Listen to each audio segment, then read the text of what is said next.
இனிய தமிழ் சொந்தங்களே வணக்கம். இந்திய நன்னாளில் அந்த சுதந்திர தின நன்னாள் உங்களை சந்திப்பதில் நான் மகிழ்ச்சி அடைகிறேன். இன்றைக்கி நம்ம திருவள்ளுவர் சொன்ன ஒரு குறள், ஆன்மீக குறள், அதுலேயும் ஒரு நடைமுறை வாழ்க்கையான ஒரு தத்துவம் இருக்குது.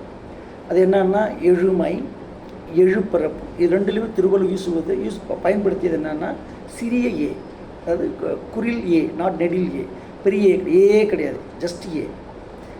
எழுமை எழுப்பிறப்பும் உள்ளுவர் தன்கண் விழுமம் துடைத்தவர் நட்புன்னு சொல்கிறார்.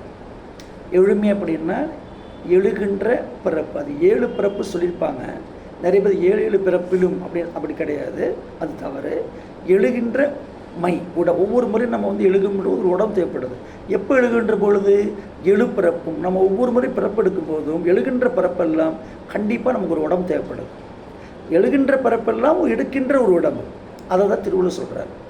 ஸோ அந்த உடம்புல ஆன்மா இருக்கும் இல்லையா, அவர் என்ன சொல்கிறாருன்னா அவர்கள் அந்த உடம்புலேருந்து அவன் உள்ளுவர் நினைத்து பார்ப்பாங்க. யார் நினைத்து பார்ப்பாங்க? தனக்கு ஏற்பட்ட விழுமம் துடைத்தவர் நட்புங்கிறார். விழுமம்னு துன்பத்தை துடைத்தவர் நட்பு. திருவள்ளுவர் மிகச்சிறப்பாக சொல்லுகிறார் இந்த இடத்துல. எது ஆன்மீக கருத்து அப்படின்னா, பல பிறப்பு இருக்குங்கிறது ஒரு ஆன்மீக கருத்து. நம்ம இந்த பிறப்பற்ற நிலைக்கு வர்ற வரைக்கும் நம்ம திரும்ப பிறப்பெடுக்கிறோம் அப்படிங்கிற திருவள்ளுவர் நமக்கு ஒரு ஆன்மீக கருத்தை சொல்கிறார். நான் நேற்று சொல்லியிருப்பேன், கூற்றம் குதித்தலும் கைகூடும். மரணத்திலேருந்து நம்ம தாண்டி போகணும், அது குதிக்கிற வரைக்கும், அதுலேருந்து விடுதலை பெற வரைக்கும் திரும்ப நம்ம பிறப்பெடுப்போம் திருவள்ளுவர் சொல்கிறாரு. இது ஆன்மீக கருத்து.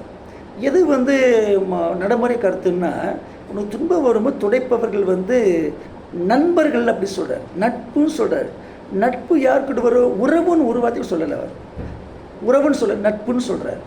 ஸோ ஆகிய நம்ம என்ன சொல்கிறேன்னா, நல்ல நண்பர்கள் நமக்கு ரொம்ப லைஃப் தேவைப்படுறாங்க, வாழ்க்கையில் தேவைப்படுறாங்க. நல்ல நண்பர்கள் நீங்கள் வச்சுருந்தீங்கன்னா அந்த நட்பு உங்களுக்கு துன்பம் வரும்போது துடைக்கும் அப்படின்னு திருவள்ளுவர் இந்த இடத்துல ஒரு ஆன்மீக கருத்தையும் ஒரு நடைமுறை கருத்தையும் நம்மக்கிட்ட சொல்கிறார். இந்த கருத்தை உங்களோட பகிர்ந்து கொண்டு இன்றைக்கி நான் விடைபெறுகிறேன். நன்றி, வணக்கம்.